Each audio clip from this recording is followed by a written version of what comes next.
Krahasojmë ndoshta edhe me ndeshjen tjetër gjysmë finale mes Francës dhe Spanjës, patjetër që kishte ndryshim dhe për mënyrën se si u zhvillua loja, se di se edhe ju e keni parë, por Argentina nga ana tjetër Zeka është kritikuar shpeshherë ose paragjykuar ndoshta për sa i përket favorizimin nga FIFA apo nga arbitrat. Përgjatë gjithë këtij rrugtimi deri me këtë ndeshje përballë Anglisë, a mendoni se ka ndonjë të drejtë në këtë pikë?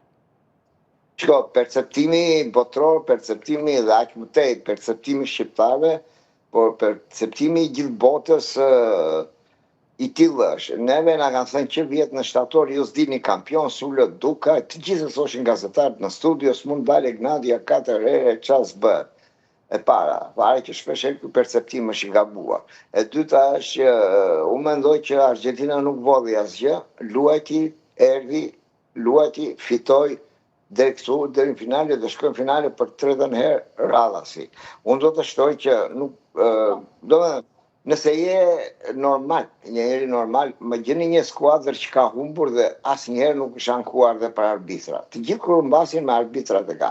A ka patur gabime arbitrar? Ka patur plot, po jo vetëm favore ndaj skuadrës së Argentinës, apo jo vetëm kundër kundërshtarëve të Argentinës, gabime ka patur, po gjykimi ka qenë kryesisht i mirë. Në fakt, niveli i futbollit pati luhatje me sasinë shumë të skuadra, kurse arbitrimi nuk është. Tani unë mendoj që FIFA ka interes të ketë një garë të bukur, një garë të zhvilluar, aq më shumë në një garë si kjo në Amerikë, ku miliardat vinin nga të gjitha anët pafund. Nuk besoj që Fiantino dhe gjithë grupi i FIFA-s ka ngritur struktura, apo ka ngritur gjithë ato histori, apo gjithë to teori të një inflacioni të tepruar dyshimesh për të prish imazhin e klubeve. Çfarë intereson FIFA-s?